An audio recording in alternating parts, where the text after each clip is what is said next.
보세요. 지금 우리 아들이 납치를 당했어요. 차분히 말씀해 보세요. 아드님이 납치당했다는 겁니까? 아들이 다 5살인데 차에 타고 있었는데. 이미 내 입속은 타 들어가서 혀가 말렸고 발음도 되지 않아 어눌하게 말을 이어갔다. 아이가 차에 타고 있었는데 누가 차를 끌고 갔어요. 남의 속도 모르고 전화를 받은 경찰관은 좀 더 상세한 사건의 경위를 되물었다. 1995년 1월 칼바람이 불어 무척이나 추운 겨울날이었다. 잠시 차를 주차해두고 내리는데 아이가 같이 내린다고 고집을 부렸다. 추운데 내리지 말고 여기 가만히 있어. 아빠 금방 올 거야. 아이가 추울까봐 시동을 걸어놓은 채 불과 2~3분도 안 돼서 뒤를 돌아다 본 나는 머리끝이 솟아오름을 느꼈다. 차는 문이 열린 채 출발하고 있었고 문이 열린 채 슬금슬금 가더니 문이 탁 하고 닫히더니 속력을 내어 달리기 시작했다. 생각할 겨를도 없이 차를 따라 달리기 시작한 나는 사거리 신호등이 빨간불로 바뀌는 걸 보았다. 옳지 잡을 수 있겠다. 하지만 내 기대와 달리 차는 신호등을 무시하고 내달렸다. 사실 조금 전만 해도 현실감이 무너져 이거 아는 녀석이 장난치는 건가? 싶기도 했고 혹시 아들내미가 운전석으로 옮겨 타고 엑셀레이터를 밟았나? 별의별 생각이 다 들었지만 신호를 무시하고 쌩 달리는 차를 보고는 정신이 번쩍 들며 현실로 돌아왔다.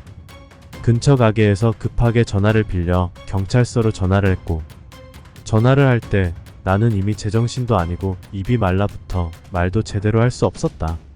시간은 벌써 밤 10시를 넘어 적막감이 돌고 있었고 구정을 이틀 앞두고 귀성 분위기에 시내거리는 더더욱 한산했다.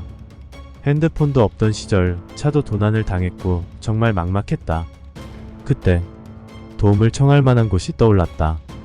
이웃하여 오디오 대리점을 하는 사장이 있었는데 그가 아마추어 무선엠을 하는 게 생각이 나서 이미 닫혀버린 가게 문을 두드리기 시작했다.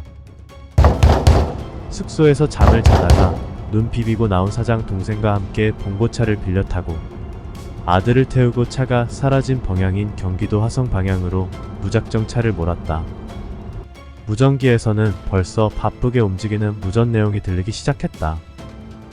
화성 지역은 화성 연쇄살인 사건으로 전국을 떠들썩하게 만든 지역으로 자경단이 잘 조직 운영되는 지역이었고 여러 목적으로 지역을 방문하는 높은 분들이 금일봉도 투둑하게 주고 가서 아주 활동도 활발하고 장비 운용도 훌륭해서 성능 좋은 무전기는 기본 장비일 정도라서 아들을 찾고 있는 수많은 무전음들이 들리고 있었다.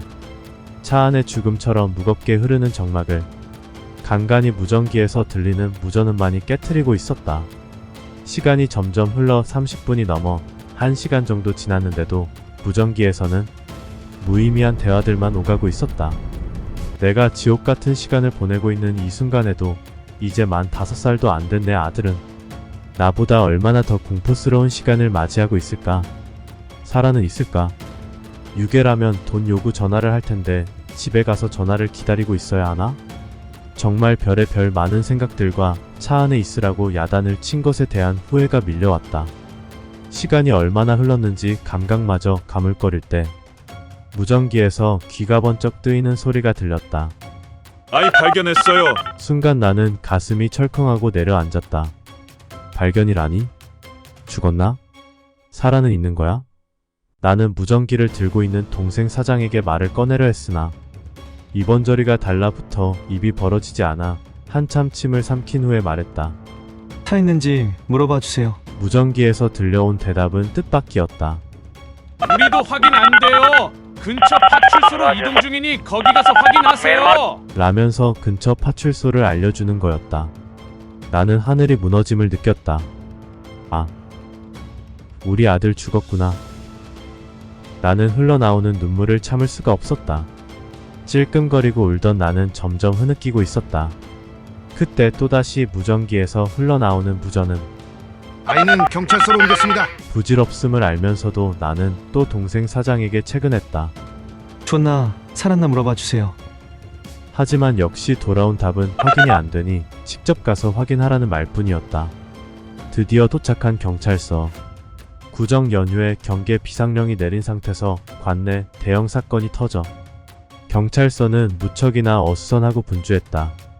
물어 찾아간 강력계는 무척 바빠 보였다. 대략 10여 명이 넘는 사람들이 무언가 하고 있었고 내가 들어갔는데도 아무도 눈길 주는 사람이 없었다. 주변을 두리번거려봐도 사랑스럽고 소중한 아들내미 모습은 어디에도 없었다. 순간 다리에 힘이 풀려 주저앉을 것만 같았다. 아이, 아빠인데요? 아직도 입이 말라붙어 이번저리가 찢어지는 고통을 느끼며 간신히 말을 내뱉었다. 그제서야 무언가 타이핑을 하고 있던 풍채 좋은 형사가 고개를 천천히 들어 나를 물끄러미 바라보았다. 아이, 어디 있습니까? 아유, 저쪽에 있어요. 조금은 퉁명스럽게 느껴질 정도의 무미건조한 톤으로 그가 말했다. 그가 눈짓으로 가리킨 곳은 내가 서 있는 등 뒤였는데 분명히 내가 들어올 때는 입구에 긴 소파가 위치해 있었고 그 소파에는 아무도 없었는데 하는 생각에 내 머릿속은 또 복잡해지기 시작했다. 죽었구나. 나는 죽은 아이를 데려다가 소파 아래에 눕혔다고 생각했다. 도저히 고개를 돌려 쳐다볼 엄두가 안 났다. 천천히 고개를 돌리는 순간은 마치 10년 같은 느낌이었다. 고개를 돌려 소파 밑을 바라본 순간 그곳엔 아무것도 없었다. 조금 더 다가가 소파 뒤를 들여다보았다. 그곳에 내가 그리도 애타게 찾아 헤매던 내 목숨과도 같은 내 아들이 거기에 있었다. 아들은 소파 뒤에서 웅크리고 고개를 무릎 사이에 파묻고 상체를 숙이고 앉아 있었다. 녀석도 공황 상태라서 내가 들어온 것도 내 목소리도 인지를 못했던 모양이었다. 내가 조금씩 다가가자 그제서야 인기척을 느낀 녀석이 고개를 들어 나를 바라보았다. 나는 그 순간 나를 바라보던 아들의 눈빛을 평생 잊지 못한다. 공포, 원망, 서름, 안도감 등등 복합적인 눈빛으로 녀석은 내게 달려와 내 목을 와락 끌어 안으며 울음을 터뜨렸다. 그때 동행했던 동생 사장이 커다란 가방을 하나 들고 들어왔다. 조수석에 있던 건데 사장님 거 아니죠? 아들내미는 뒷좌석에 앉혀놓았는데 계속 뒷자리에 있었던 모양이었다. 그나마 다행이라고 생각하면서 가방을 열어본 나와 형사들은 깜짝 놀랐다. 가방 안에는 때밀이 수건과 책 한 권, 그리고 날이 시퍼런 사시미 칼이 들어있었다. 책 제목이 여자는 피로 복수한다였던 것 같은데 그 제목 때문에 그 모든 상황이 더 섬뜩했다. 경찰들 이야기로는 때마침 구정특별 경계령으로 검문 검색을 강화했는데 유괴범이 지레 겁을 먹고 차를 몰다가 차가 낭떠러지에 걸렸다고 한다. 근무하던 의경이 그 광경을 보았으나 차 안에 아이가 있는 걸 발견하고는 범인을 쫓지 않고 아이를 먼저 구했다고 한다. 동네로 돌아오니 인근 지인들 10여 명의 소식을 듣고 그 야밤에 모여 있었다. 아들내미를 되찾은 기쁨의 호프집에서 이런저런 위로의 말과 다행의 말을 전해 들었다. 술자리를 마치고 아들을 품에 안고 호프집 밖으로 나온 순간이었다. 흰눈이 펑펑 한방눈이 내리고 있었다. 금방 그칠 것 같지 않은 커다란 눈송이가 뺨을 아프게 때릴 정도로 내리고 있었다. 만약 아이를 못 찾거나 어디다가 유기라도 했다면 생각만 해도 끔찍했다. 정말 하늘이 도왔다. 눈은 밤새 내렸고 그 다음날 수도권 전체가 눈으로 교통이 마비되었다. 다음 영상에서는 유괴범과의 대질신문과 비하인드 스토리가 이어집니다. 구독과 좋아요 부탁드립니다.